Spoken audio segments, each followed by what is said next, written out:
United States, Donald J. Trump.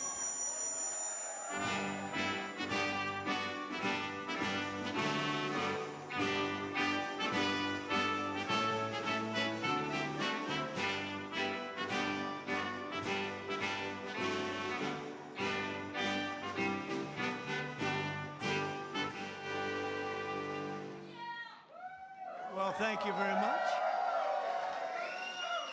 Nice place. I guess you've mostly been here, but you like it a lot better with Trump than you like it with Biden. That I can tell you. That's because you're smart. Well, I'm thrilled to welcome so many good friends to the White House as we celebrate the third night of Hanukkah. Right? Third night. Time flies. Let me take a moment to send the love and prayers to our entire nation, to the people of Australia, and especially all those affected by the horrific and anti-Semitic terrorist attack, and that's exactly what it is, anti-Semitic, that took place on a Hanukkah celebration in Sydney. What a terrible, terrible thing. We don't learn. We're joined in mourning all of those who were killed, and we're praying for the swift recovery of the wounded. Some are very horrifically wounded, as you probably know. All nations must stand together against the evil forces of radical Islamic terrorism, and we're doing that. Joining us tonight, our Commerce Secretary Howard Lutnick is doing a fantastic job. Representatives Paul Gosar, David Kutzoff, Claudia Tenney, Ronnie Jackson, he was my White House doctor.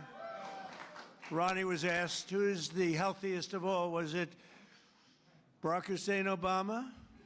Was it Sleepy Joe Biden? Or was it Donald Trump? And he said Trump was by far the healthiest. He was the doctor for all three of us, and he said Trump was by far the healthiest. I love him. If he didn't say that, I would have never have talked to him again. Where is Ronnie? Is he here? Ronnie Jackson, what a great legend. Josh Gottheimer is here.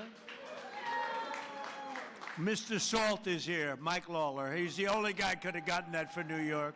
Nobody else. He worked so hard on that. Will you please focus on the midterms, please? Do you mind? Okay. Because you can do it. Jared Moskowitz. Thank you, Jared. Thank you, Jared. Max Miller is here. Great old Max. He was my music man in the White House. He knew music better than any human being. Craig Goldman. Thank you, Craig. And Randy Fine, new to Congress, but he's done a great job. He's been great. As well as the mayor of Boca Raton, Florida, Scott Singer. Thank you very much. Thank you, Scott. Good place. I love Boca. National Chairman of the Republican Jewish Committee, Norm Coleman. Thank you, Norm. Looking good, Norm. CEO of the Republican Jewish Coalition, Matt Brooks. He says Trump is the greatest president we've ever had, so I like him.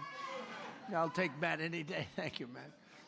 CEO of the Israeli-American Council, Ellen Carr. Thank you. We have a man, I have to take a little time. Because every Saturday night, used to be Sunday, then he did so well that they put him on Saturday too, Saturday night. Do you know who I'm talking about? Because there's only one has Saturday and Sunday. And Saturday is considered Death Valley, but it's not death because of ratings. Nobody gets good ratings. Although actually my daughter-in-law is doing well, and you always did well. The great one, Mark Levin. And much more importantly, his much more brilliant wife. Where are you? There you are. Would you come on up here, both of you? Get up here. Get up here. Look, every Saturday, every Sunday, I'm forced to watch television to listen to this guy talk about how frickin' great I am. Because he does like Trump. There's no question about it. Come on up here, Mark. Get up here. Come on up. What a beautiful couple. Did you get lucky? If you weren't a genius, you wouldn't have a wife like this. Mark, say a couple of words. Come here, darling.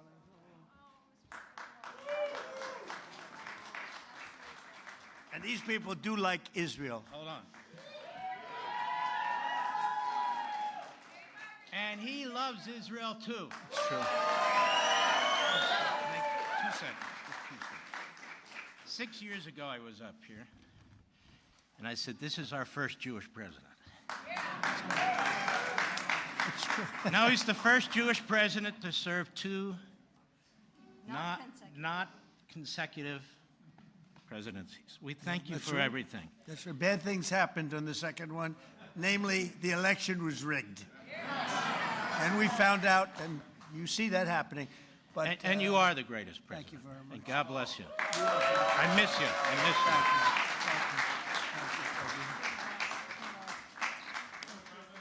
you. Take care of that guy. Take care of that guy. No, he's so great. Thank you, Mark, for both being here. You both really are amazing. So, Rabbi Yehuda Kaplan. Thank you, Rabbi. Oh, no. Sid Rosenberg. There he is. Sid. Do you want to come up here, Sid? Mark, should I let Sid come up, Mark? I think so. Come on, Sid. So Sid's got the #1 radio show in New York. Got the #1 radio show in New York, like by far, ABC. Works for a really nice guy, too. Actually, he's not that nice, but he's nice as far as I'm concerned. He works for a good man. Say a few words, Sid. Thank you. I love him. Do you all love him? Has there been a president even close to this guy, even close? And now I know I love him. He starts tonight talking about Australia. Good luck with anybody else in our government, starting with the Jewish people in Australia. Nobody better. And the fact that you called me up on stage, I'm going to say this. My beautiful wife Danielle's in the audience. The birth of my 2 children. Outside of that, President Trump, this right now is the greatest moment of my life.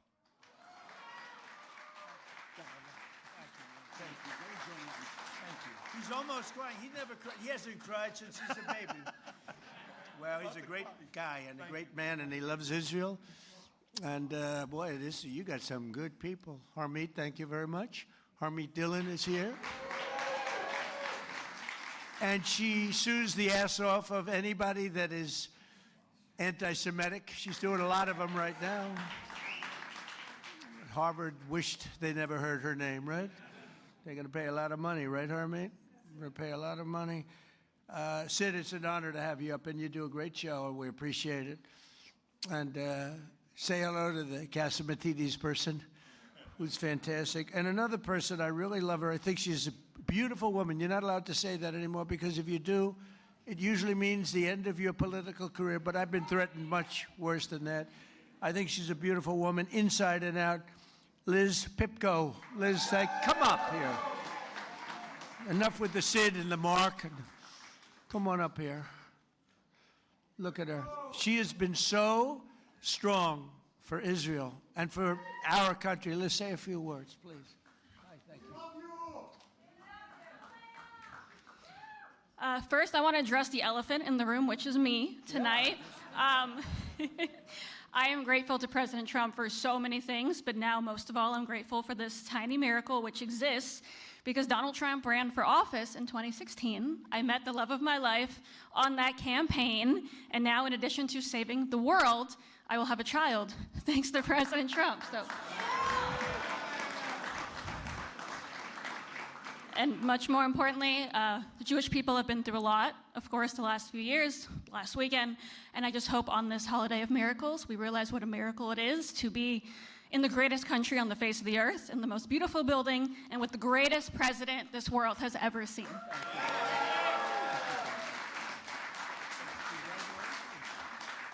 Congratulations. That's right. She was on the campaign, and she was so effective and great.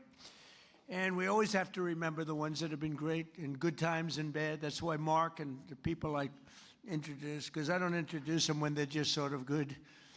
When they're good, everyone's good. The day after I won the election, they were all, "Sir, I just want to tell you, you're the greatest person I've ever seen. Thank you, sir. I'd love to have dinner sometime. Where have you been for the last 2 years?" We have a lot of those people, mostly those. Jason, how are you, Jason? Jason Greenblatt. Do you know Jason Greenblatt? He worked for me for years. He's a great lawyer. Then he made a lot of money, and he said, I'm getting out. And you focused on Israel, right? That was the focus. He says, I love Israel. I just want to focus on Israel. It's good to see you, Dave. I haven't seen you in a long time, but he was a great lawyer. Here's another great lawyer, David. Good to have you here. Good to have you here, David. And we have another person that's a very special person. She received the Presidential Medal of Freedom. She is a beautiful woman, actually, in my opinion. Another one. That's 2 reasons now. And third, by the way, Mark, we have 3 reasons, Mark, because your wife is incredible, always, from day one. But I think it's okay if we ask Miriam Adelson. Do you want to come up, Miriam? Come up here, Miriam. Miriam gave my campaign, indirectly and directly, $250 million. She was number 1.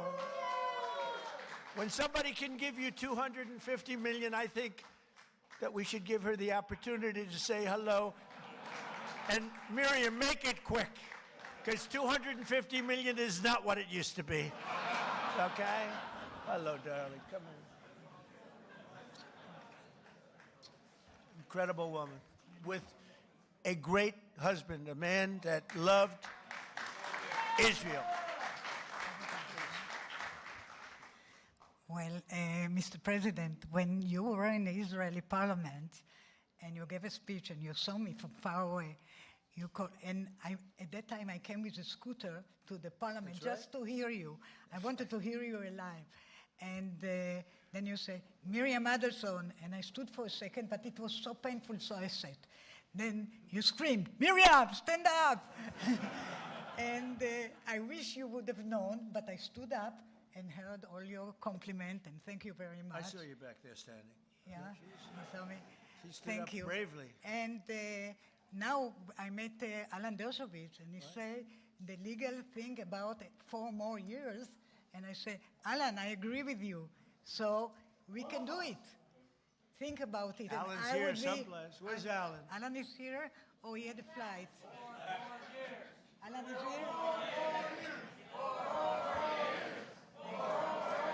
Think about it. Thank you. Maybe I will be the first one who told you, or second. Yeah. She said, think about it. I'll give you another 250. I will give. But her husband, Sheldon, was an amazing guy, and he'd come up to the office, and there was nobody more aggressive than Sheldon. I think I spent more time with him and you, because you usually came up together, but he'd call and say, can I come over, please? I say, Sheldon, I'm president of the United States. It doesn't work that way anymore. It's like maybe tomorrow. How about tomorrow? No, please, just for a little while. And he'd always say 10 minutes. It turned out to be about an hour and a half, right? And what he did is he fought for Israel. That's all he really fought for. He just wanted to take care of He just wanted to take care of Israel. So he was a great guy. He was a fantastic man, and he loved you so much he couldn't see straight. So good. Thank you, darling. Be careful. Be careful. We don't want her falling. You know, when you fall, it's not good for politics. We had a man that fell a lot. I don't want to talk too much because I'll have my day, I'm sure, you know. They're waiting, the press. See all that press back there? They're waiting. Oh, would they like to see Trump trip off the stage? I would never live it down. But anyway, and we have so many friends. I can't mention everybody. We have so many friends. Hello, my man. How are you? Boy, we have good people here tonight, huh? This is the A-list. This is the A-list of any list. But it's an honor to have you all. It really is. What you've done and what you've gone through is incredible. And as a people, there's never been anything like it. You know, I told Bibi, I said, you know, it's amazing what you've done. Because when you look at the Middle East, you take a map of the Middle East, I said, the land is so small. It's so tiny. It's like hard to believe what you've been able to do. Now, it helped the B-2 bombers that we sent in to wipe out the... we gave them a lot of help. It helped when we were shooting all those drones down from jet fighters. Don't ever let anyone tell you a drone is better than a jet fighter. A drone's very nice. But when you have F-22s circling around them like there's nothing, just shooting the crap out of them out of the air. Don't let anyone convince you that a drone is better than an F-22 or an F-35 or any of that stuff. But they're nice. They're nice. But we had our fighters shooting the hell out of 2,000 drones were launched at Israel, and they were just knocking them out. The only problem, on occasion, they'd run out of bullets. But every one of them took out a drone, and we did a great job. And then we did the best job of all, is we knocked out the Iran nuclear power. And they would have had that, and within a month, I think they would have been a much different story. Would have been talking from a much different place. But the story of Hanukkah began more than 2,000 years ago in ancient Jerusalem, when the oppressive tyrant, and they were really oppressive, tried. By the way, a lot of things don't change so much. They'd be oppressive today if you didn't have strength. You need strength, Mark, right? If you don't have strength, and if you don't have a partner with a good president, don't forget you had a president previously that believed in Iran. They ditched the entire world for Iran. That's why they signed the Iran nuclear deal that I terminated immediately. It was the worst deal. And Bibi Netanyahu came over here to beg Barack Hussein Obama not to sign that deal, but he signed it. He signed it. It was a whole different world. And that's why I wonder. I got the highest Jewish vote. Now, I have to say, in Israel, they say I'm at 99%. But over here, I was like at 50. It meant that 50% of the people over here voted for Kamala. Is that possible? Is that even possible, right? So, anyway, but they suppressed the Jewish worship and imposed foreign rules. Are we okay over there? Just want to make sure you're okay. You okay? Good. I want to make sure you're perfect. Okay? Thank you very much, yeah. Yeah, is there a doctor? Get a doctor over there, please, just in case. Go ahead. Hop over there, please. Okay? Good. Thank you very much. Everything good? Okay. Great person. Against overwhelming odds, a small band of Jewish fighters rose up to defend the Jewish people's right to worship freely. When they reclaimed the Holy Temple, they found only a single flask of sacred oil, just enough to keep the menorah's light burning for one night. They wanted that light to burn just for one night. Yet, as the story goes, that small flame endured for 8 days.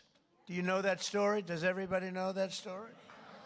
For thousands of years, the miracle of Hanukkah has reminded us of God's love for the Jewish people, as well as their enduring resilience and faith in the face of centuries of persecution. Centuries. And it continues.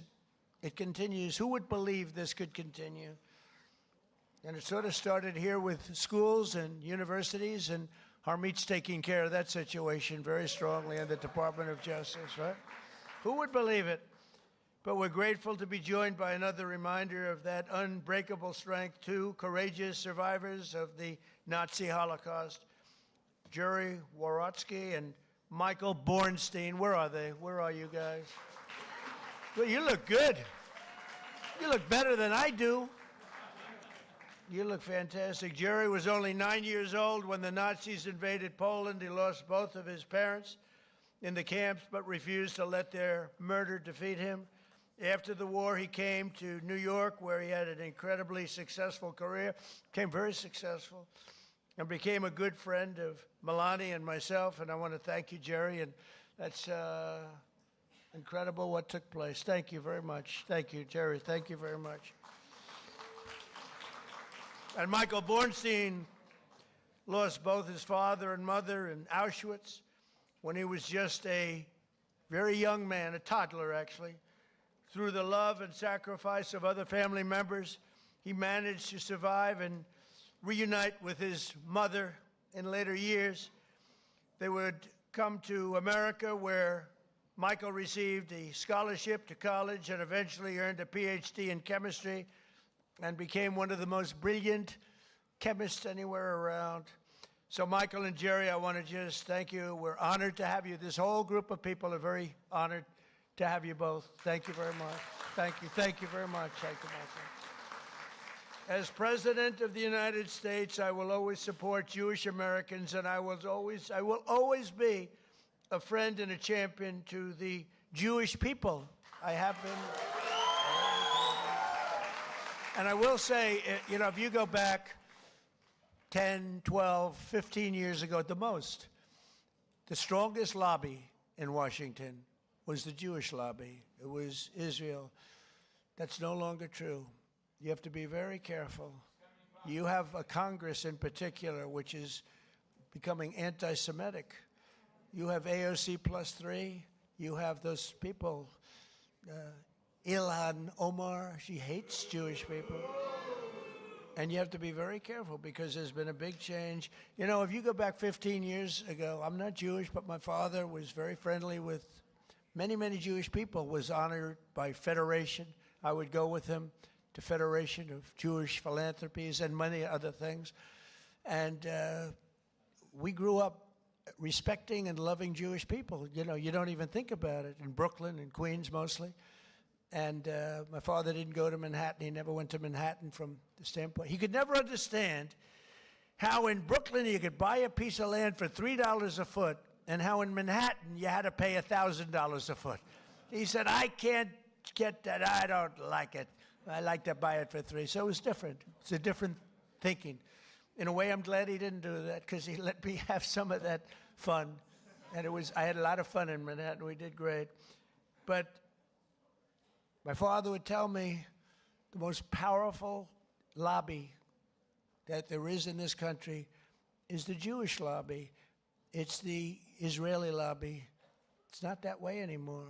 You have a lot of people in your way. You have a lot of people that don't want to help Israel. You have a lot of people in Congress that don't like Israel. You have a lot of people in Congress that, in a way, I think, Mike, we could say it, right? You're there. You're doing an amazing job, Mike Lawler. They hate Israel. They hate Israel. And if you would have told me 15 years ago that that was possible, Jason, I would have said, there's no way. There's no way that's possible. But it's happening. And obviously it's getting progressively worse. Less so in the Senate, but the Senate's starting also. You get glimmers, you know, when I'm in the back rooms talking to people, you get glimmers of statements that you say, whoa, where did that come from? So we have to be, Sid, we have to be very careful because bad things are happening. And then you see what goes on in Australia or October 7th. How about October 7th? And then you have people that deny it ever happened. How about the people that deny, like they deny the Holocaust, but, you know, you figure, well, that's just many years. Well, October 7th is not many years at all. And you have people that deny October. I saw tape that I wish I never saw it, actually. I wish I never saw it. I got to see tape that some of you got to see, but as president, I got to see things I wish I never saw. But there's no denying it. But then they'll say, oh, the tape was a rigged tape. It was a tape that never existed. They made it up. It's just propaganda. I don't know if they believe it. I don't think they believe it, but you have to be very, very careful. Bad things are happening, and we're not going to let that happen. While I'm president and the DOJ and Harmeet, we're not going to let it happen, but please be vigilant and careful because you have some bad people that are now in Congress that were unthinkable to be in Congress 12, 13, 14 years ago, 15 years ago. Within days of taking office, I signed a historic executive order to combat the vile scourge of anti-Semitism, as you know. It's the strongest executive order of its kind ever signed. And we're also mobilizing federal resources to protect Jewish students and faculty. The faculty is under siege. The students are under siege. When you look at Columbia, you look at Harvard, you look at some of these schools, what's going on. But the faculty on campuses across America and are deporting foreign jihadist sympathizers and terrorist supporters at record levels. We're deporting them. We're not putting them in jails. We're deporting them. I terminated the disastrous Iran nuclear deal. And this summer, We obliterated Iran's nuclear program like nobody's ever seen.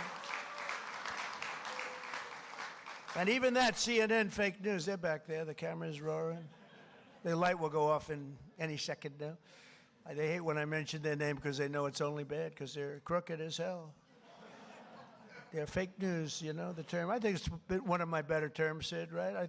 I don't think anybody takes it away. We have some good ones, Pocahontas, but I think fake news is probably pretty good. The only problem is it's actually not strong enough. You know, fake, it's crooked, corrupt, disgusting news, but we'll have to do with fake. But fake isn't strong enough. That's the only problem. It's actually, I wish I could come up with a word that's really more powerful than fake, but fake is good enough.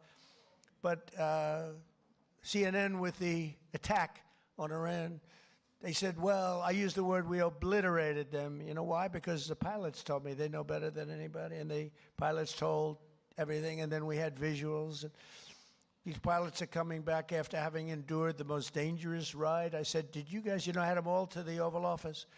After 2 weeks after the attack, I had them all. I had the pilots, and I had the people that maintained the planes. I had the people that fly the tankers. We had 52 tankers because we had the 7 major planes. We also had 4 planes flying in different, of the B-2, flying in different directions.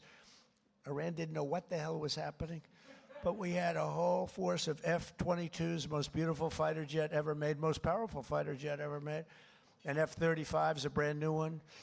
And they're stealth. Believe me, they're stealth because they went into Iranian airspace, and Iran never saw anything. And it was, think of this, 2 o'clock in the morning. It was dark at night. There was no moon at all, no light, no nothing. And every single bomb went right down those air shafts into granite mountains, right down those air shafts. At 2 o'clock in the morning with no vision, every single bomb hit its target. And CNN said on the way back, they were on the way, they hadn't even landed yet, well, maybe the attack wasn't that bad. Because I used the word obliteration. I turned out to be right. The Atomic Energy Commission shortly thereafter said it was total obliteration. Iran actually said it was total obliteration. In fact, they said, touchdown, yeah, it was a touchdown. But it was amazing. And we've never had an apology from CNN, So you have fake news against you, fake news. And I didn't fight for you. I wasn't fighting for you there. I was fighting for those pilots that were so brave to go there. When they came into the Oval Office, I said, you can't seriously enjoy this. They said, sir, we enjoy every minute of it. We were practicing this and the predecessors. We were practicing for 22 years, they said. For 22 years they were practicing. And no president had the courage to let them go and do that. They wanted to do it for 22 years. And the predecessors mean the young pilots at the time. But for 22 years, 3 times a year, they were practicing that run. And I'm the one that said, let's go get them, let's do it. And if we didn't, and they thanked me. But I did say to the pilots, enough is enough. I said, do you really like being in that plane when they're waiting for you? They know you're coming, it's dark, it's cold, it's everything is, and you're in a plane, and there are bullets flying all over the place. Sir, I wouldn't trade this for anything in the world. Can you believe these people? And I love you people, but I'm not getting in that plane. I love you guys, but these people are unbelievable. The talent they have, the way they can fly those things, the way they can aim it at a target in the dark of night, the darkest you've ever seen. They wanted to be as dark as possible. They didn't want anything. And the only time anybody could see those planes was when those bomb chutes open up, because it becomes totally unstealth when it goes. I explained that to Mark Levin once. You're going in, you go like this, and as soon as it goes like this, for some reason, the plane is totally visible, not good. And I watched it happening, and it's like I'm sitting home watching it. It's amazing. The Situation Room is an amazing place. But I watched him go, bing, bing. It went bing, bing, and 2 massive 100,000-pound bombs come pouring out. And the job they did was incredible. I mean, compare that to, I thought he was a nice man, but compare that to the Jimmy Carter attack on Iran. That was not good, with the helicopters and the men running all over the place trying to get the hell out of there. This was not good. This was the single greatest military attack that anyone's ever seen. And that sort of put an end to, we helped Israel very much, as you know, with their attacks on Iran before that, but that really put an end to it because they were about a month away from having a nuclear weapon. I officially recognize the true capital of Israel and opened the American embassy in Jerusalem. Is Julie good? She right? Where's Julie? Oh, good. I thought it was you that went down. It wasn't you? Oh, good. I was worried about. I didn't care about anybody else. I said, is Julie in trouble? I thought it was you. Good. It's somebody else. I wish them good luck, but I don't want that to happen to Julie. That's Mark's wife, by the way. We love Julie. But I didn't see Julie ever going down. She's not. She's like a rock, right? Mark, she's a rock. I wouldn't want to have her as my enemy. She's also a great lawyer, by the way. I also recognize the Israeli sovereignty over the Golan Heights. Right? And that's one they didn't even ask me. Even Sheldon, who was the most aggressive human being there is in the entire world, this incredible woman, although she had total control. He was aggressive with everybody, but Miriam, he wouldn't play games with Miriam, but he was actually a sweetheart. But he never even asked me about the Golan Heights because he said, that's a step too far. I actually gave it because I called up. I heard so much about Golan Heights. From Jason Greenblatt, I heard it, from so many people. And I actually asked David Friedman. I said, he was the ambassador at the time, good guy. He said, and by the way, Mike Huckabee's doing a great job now. Two good ones, two very good ones. But I asked David Friedman, I don't know if David's here, but I asked him because he is so Israel-oriented. I mean, he's great. I said, David, tell me about Golan Heights in 5 minutes or less. You know, I'm taking in like 1,000 years of history in 5 minutes. I said, give it to me in 5 minutes or less. And after about 2 minutes, I said, I understand. You need it so badly for so many other reasons. You need it for defense. You know, in the old days, before we had all the sophisticated radar and all the things, it was everything because you were up high. But I learned enough, and I signed the Golan Heights, the rights to the Golan Heights over to Israel. Nobody thought that was possible to get. They've been working on it for 70 years, Mark. 70 years. You know, planes would fly into places that have meetings that would last 2-3 days. All they talked about was the Golan Heights, right, Jason? And nobody ever did anything, but I did it, and we did it quickly. And I say, good luck to you. Then I found out the value of it, trillions of dollars. It could be worth, if you think, trillions of dollars. I said, you know, maybe I should have asked him for something. But with Jared Kushner's help, Jared has been a great fan of Israel, the Kushner family. And by the way, how good is Steve Witkoff doing, right? You know, I got Steve involved in Russia, Ukraine, and the Middle East. We have, by the way, bottom line, we have legitimate peace in the Middle East. You know, you may have a little outbreak every once, but we have 59 countries all signed on. They'll do whatever is necessary. And Hamas, say what you want. Hamas, you know, we got back all of the hostages and all of the dead, young, beautiful people that were dead. And nobody thought that would happen. In fact, I even said, the toughest are going to be that final 20. We're never going to get them. But we played very tough, and we were very tough. We meant it. And we wanted to get back the 28 dead. 28 dead, young, beautiful people dead. Most of them, I think, pretty young. All of them pretty young. And the parents came up to me, and I told the story before. We had another little celebration of Hanukkah before. But I told the story before where the parents were as dedicated to getting their dead son back as they were to getting the live son back. It was an amazing and a beautiful thing, but I didn't think it would be possible. And then when we got the 20 back, when we got the live back, we didn't have anywhere close to the 28 dead. And I said, there's no way, but I said, you got to get it back. You got to get them back. I told that to Hamas, got to get them back. And you know what? One by one, we got them back. And we got the last one back. We got them all back. And amazing, though, those parents were as dedicated, I can't say more, but they were as dedicated as the parents who knew their son was alive, and they begged to have him. And I'm very proud of it. I thought the last 20, and it was tough, I didn't know. But Steve Witkoff was great. Jared Kushner was great. And, you know, Jared's a brilliant guy, we all know. But Steve's a great deal maker. But I noticed one thing about him. He had the greatest personality. He was a real estate guy in New York. He knew less about rivers and meets and bounds in Russia and the various places he's working on. He knew nothing about it. But I recognized for 20 years, I've been dealing with everybody in New York. I said, Steve has the best personality. I have other guys that are great deal makers, but you have to go into World War III before the deal. We didn't want that. I said, everybody loves Steve. He's a great deal maker, but everybody loves him. And that's what turned out to be. People love Steve. And I think we're going to be pretty close. I mean, we're going to see. I thought the easiest war to settle would be Russia, Ukraine, because they have a good relationship with Putin. It would have never happened if I were president. That would have never, and it didn't happen for 4 years.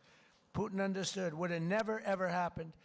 But Steve has done a fantastic job, and he loves Israel, and he's done a great job. So we did Israel, and we did peace in the Middle East, and we have a real peace. That's a real peace. If Hamas acts up, they know it's big trouble. And we have Hezbollah, as you know, in Lebanon, and they're big trouble. But we have peace, and we have many countries that want to go in and take out Hezbollah if it happens, if we want to do it. Not just Israel. Many countries would do it. There's tremendous unity now in the Middle East, and we really do. We really have peace in the Middle East for the first time ever, so it's an honor. It's an honor. So we did our ceasefire agreement to end the war in Gaza, which everybody said was an impossibility, and we begin the new era of that beautiful peace in a place that nobody thought peace was possible, the Middle East. So congratulations, everybody in this room. Everybody wanted it. But the story of Hanukkah reminds us that light will always prevail over darkness, and faith and triumph over fear. Together, let us honor the eternal flame and the faith that has always protected the Jewish people. You are protected. You are special, special people. You are special people. So I want to thank everybody. I want to wish you all a happy Hanukkah. And you know, this is the first time that I've ever brought up notes to make a speech for. We call them the Christmas dinners. I call them the Christmas Hanukkah dinners, if that's okay. I hope you don't mind. But I call them New Year's dinners too. But I've made about 20 of them so far. I never had any others. I brought this up. You know why? I've done so much for Israel that I have to read.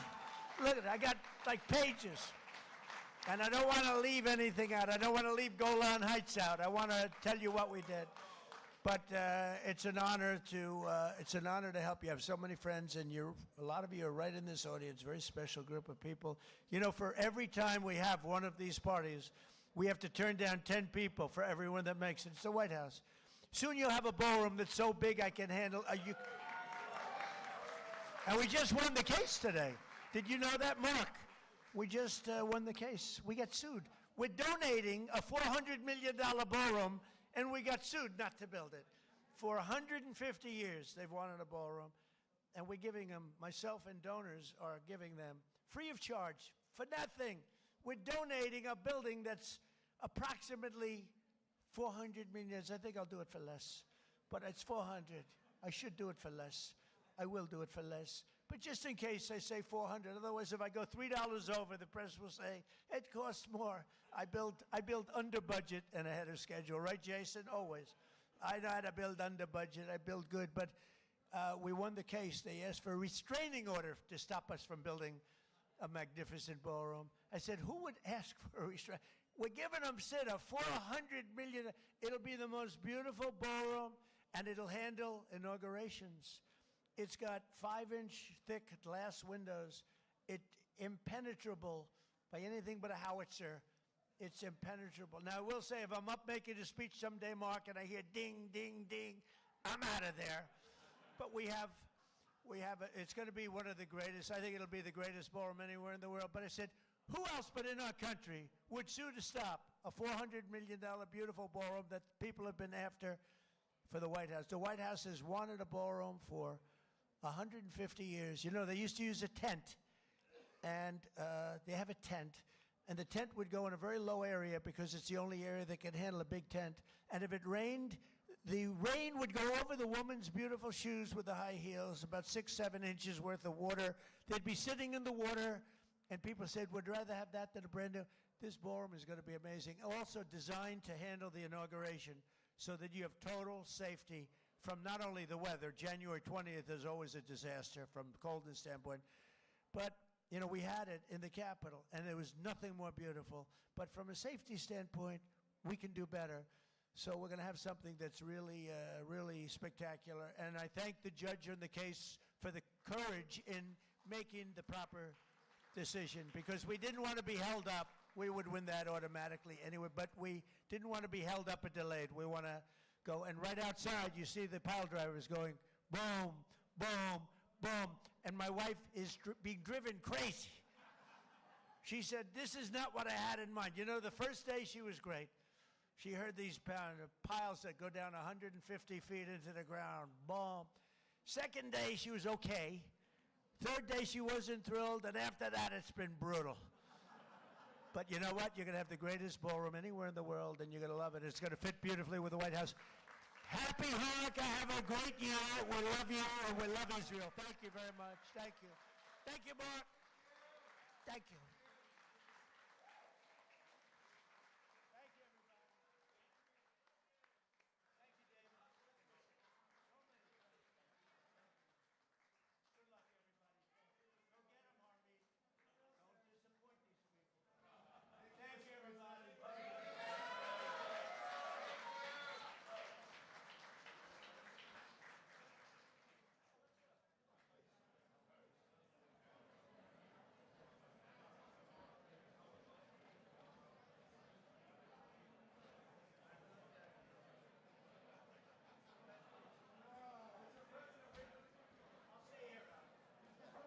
You read the prayers. Read the prayers into the mic.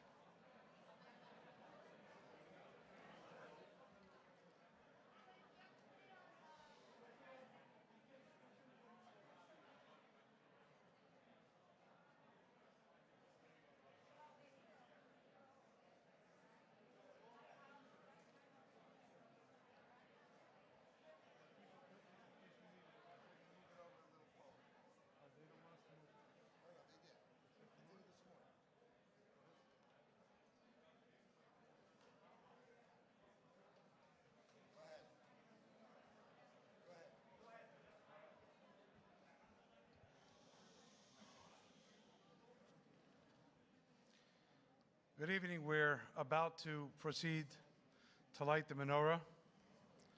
Mr. President, you know that I'm Jewish. You know that I'm American. You heard? Yeah.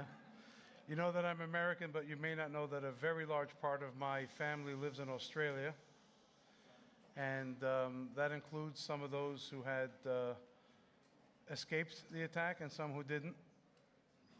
And all I can say is, listening to them on the other side of the world speak about you, you don't just express solidarity, you practice solidarity with the Jewish people.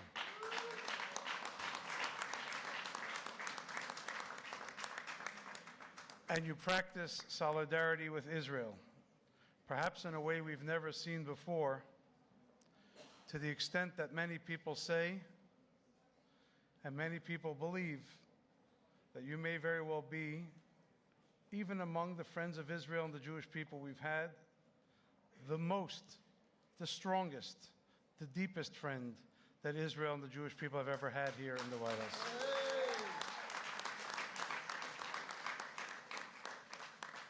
That's not to negate anything anyone has done for us, but just to tell you how so many people feel about you. We're going to light the menorah, which gives us a message of the victory of right over might, of justice over tyranny,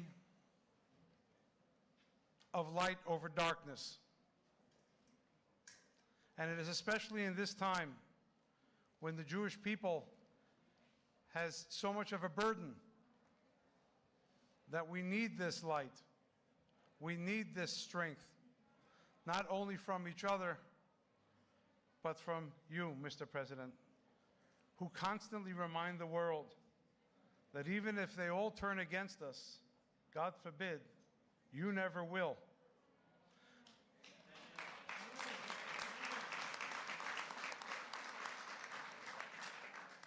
And so I think that it is a great honor that I've been invited to lead the lighting of the menorah here this year. And I want to wish you and your family good health and happiness, strength and safety to our troops, serving stateside abroad. May God bless America. May God bless Israel. May God bless the Jewish people. Thank you.